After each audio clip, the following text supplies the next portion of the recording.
ప్రస్తుతం మనం తిరువన్నమలై రైల్వే స్టేషన్లో దిగినాం. ఇక్కడ నుంచి ఒక 4 కిలోమీటర్ల దూరంలో అరుణాచల క్షేత్రం ఉన్నది. అక్కడికి మనం ఇప్పుడు వెళ్ళాలి. ఇది తిరువన్నమలై రైల్వే స్టేషన్. మనం బయటికి వెళ్తున్నాం. ఇక్కడ నుంచి మనకి ఆటోలు ఒక ఈచ్ వన్ 20 రూపీస్ 30 రూపీస్ అట్లా ఛార్జ్ చేసి తీసుకెళ్తారనమాట.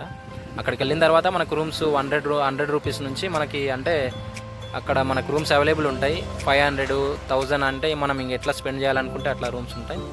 ప్రస్తుతం మనం ఇక్కడ వాళ్ళతో ఆర్గ్యుమెంట్ అదేమంటారు బార్గెనింగ్ అట్లా చేసేసి మనం ఆటోలో వెళ్ళే ప్రయత్నం చేసి అక్కడ దిగినాం. మధ్యలో వెళ్ళేసి బాగా ఆకలైంది. ఆకలేసిన తర్వాత అన్నం తినేసినాం. అప్పటికే 2:30-3 అయిపోయింది సమయం. బాగా ఆకలితో ఉన్నాం. ఒక దగ్గర మెస్లో అన్నం తినేసి బయట నుంచి టెంపుల్ వ్యూ చూసుకుంటూ రూమ్కి వెళ్ళి ఫ్రెష్ అప్ అయ్యి ఈవినింగ్ వద్దామని ఇక రూమ్కి వెళ్ళిపోయినాం. కొద్దిసేపు రెస్ట్ తీసుకొని ఫ్రెష్ అప్ అయ్యి తిరిగి మేము మళ్ళీ టెంపుల్కి వద్దామని వచ్చేసినాం అనమాట. ఫ్రెష్ అప్ అయ్యి రూమ్ నుంచి మళ్ళీ టెంపుల్కు దర్శనం కోసమని వచ్చేసినాం. ఇది బయట నుంచి వ్యూ చూడొచ్చు. టెంపుల్ ఎంట్రన్స్కి సంబంధించిన వ్యూ. మనము ఇక్కడ నుంచి రాజగోపురం ద్వారా అంటే తూర్పు సైడ్ నుంచి మనం లోపలికి వెళ్తాం. అక్కడ నుంచి మనకు వెనకాల పెద్ద కొండ కనిపిస్తుంది. అయితే ఈ గిరి ప్రదక్షిణ అనేది కూడా మనకు 14 కిలోమీటర్ల డిస్టెన్స్లో ఉంటుంది.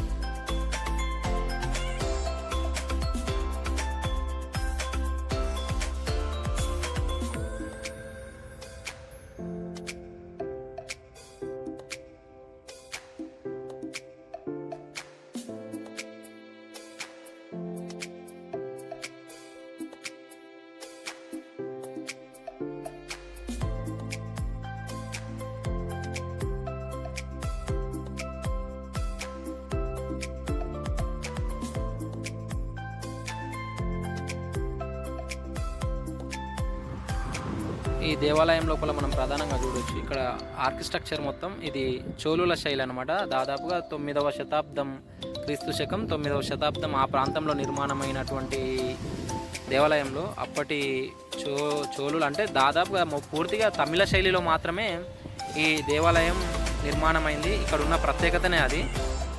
అప్పట్లోనే ఎంత అద్భుతమైనటువంటి శైలితో వాళ్ళు వాళ్ళ నైపుణ్యాన్ని ఎంత అద్భుతంగా చెక్కిరు చూడండి. ఎంతో అద్భుతంగా మాకు చాలా ఆనందంగా అనిపించింది. పూర్తిగా మేము ఇక్కడ నుంచి ఇంకంటే మనం ప్రధాన దేవాలయంలోకి వెళ్ళలేదు. అయితే ఇక్కడ వాళ్ళు ప్రతి నేమ్ తమిళంలో రాసి ఉన్నది. బోర్డు నేమ్ ఏదైనా చదవాలన్నా అక్కడక్కడ కొంచెం మన తెలుగు ప్రాముఖ్యత కనిపిస్తుంది. అక్కడక్కడ మన తెలుగులో రాసిన బోర్డులు కూడా ఉన్నవి. ఇక్కడ నుంచి మళ్ళీ మనం బయటకు వచ్చేసినాం. మరో దేవాలయంకి మనం ఫ్రీ దర్శనంలోనే వెళ్ళాం అనమాట. ఎట్లాంటి డబ్బులు అట్లాంటి టోకెన్ లేకుండా డైరెక్ట్ ఫ్రీ దర్శనంలోకి నడుచుకుంటూ వెళ్ళేసినాం. మనం ఇక్కడ మరొక గోపురం చూడొచ్చు. ఇది ఇంటర్నల్ అంటే ఇదే మన ప్రధాన గోపురం. ఇంటర్నల్గా మనం చూడొచ్చు. ఎంత అద్భుతంగా కనిపిస్తుంది చూడండి. మనం అట్లా చూస్తూ బయటికి ఎంచి అట్లా అక్కడ తీర్థం తీసుకొని కొలను పక్క నుంచి లోపలికి వెళ్ళాల్సి ఉండే అక్కడికి వెళ్ళినాం.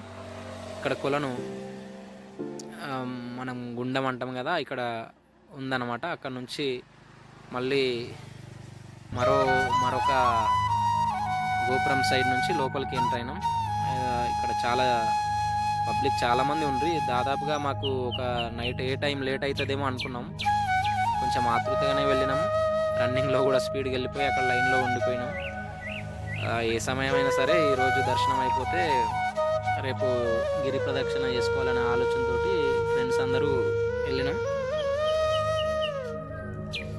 చూద్దాం అనేసి ఇక్కడ నేను అంటే అక్కడ రాసినటువంటి శాసనాలు వాళ్ళు రాసిన అక్షరాలన్నీ పూర్తిగా తమిళంలో మాత్రమే ఉన్నవి. అవి ఇంకా మనకు అర్థం కాలేదు. అంటే అక్కడక్కడ సంస్కృతం అట్లాంటి ఇక్కడ కనిపించలేదు అనమాట. పూర్తిగా తమిళం మాత్రమే కనిపించింది. ఇది మనకు ప్రధాన దేవాలయంలోకి ఎంట్రన్స్. ఇది లోపల చూడొచ్చు. అంటే అక్కడ ఫోన్ నాటాలో నేను బయట నుంచి మాత్రమే తీసినాను అనమాట. లోపల తీసే ఛాయిస్ ఉండదని జూమ్ చేసి అట్లా తీసే ప్రయత్నం చేసిన. మొత్తం చాలా అద్భుతమైన కట్టడం. అసలు ఆ రోజుల్లో వాళ్ళకి ఏ విధమైనటువంటి ఎక్విప్మెంట్స్ ఉండనో ఎట్లా పాసిబుల్ అయిందో తెలియదు. కానీ ఆ రోజుల్లో కట్టినటువంటి నిర్మాణాలు ఈ రోజుల్లో ఎంత ఏ యుగమైనా ఎంత టెక్నాలజీ ఉన్నా ఆ రేంజ్లో కట్టడం ఏ ఇంజనీర్కు పాసిబుల్ కాదేమో. అట్లాంటి ఆర్కిటెక్చర్ అట్లాంటి నిర్మాణం ఉందన్నమాట. అది అంత ఏ విధంగా చేసారో తెలియదు కానీ చాలా అద్భుతమైనటువంటి నిర్మాణం అని చెప్పుకోవచ్చు. ఇక్కడ మనం ఇది లడ్డు కౌంటర్, లడ్డు ఏరియా. అంటే లోపల దర్శనం అయిపోయింది. ఫోన్ అలో లేదు కాబట్టి పూర్తి వీడియో రికార్డ్ చేయలేదు. ఇక బయటకు వచ్చేసిన తర్వాత అక్కడ మేము ప్రసాదం తీసుకొని కొంచెం కాస్త పులిహోర తీసుకొని అక్కడ కూర్చునే ప్రయత్నం చేసినాం అనమాట. ఆ విధంగా ఇప్పుడు మనం చూస్తుంది ఇది లడ్డు టోకెన్. అక్కడ తినేసినాం, ప్రసాదం తినేసి మళ్ళీ అటు బయట నుంచి అప్పటికి అంటే 7 గంటల వరకు అన్నదానం ఉంటుందని చెప్పారు. తర్వాత లేట్ అయిపోయింది, దర్శనం అయ్యేసరికి 8-8:30 అయిపోయింది. ఇంకా అటు నుంచి బయటకు వచ్చేసరికి దాదాపుగా మేము అక్కడ కొంచెం టైం స్పెండ్ చేసి కూర్చొని వచ్చేసరికి 10 అయిపోయింది. నైట్ టైంలో చూడండి అద్భుతమైన వ్యూ. వెళ్ళాలనుకుంటే దర్శనానికి కూడా వీలైతే సాయంత్రం సమయంలో మాత్రం వెళ్తే ఆ వ్యూని ఎంజాయ్ చేయొచ్చు.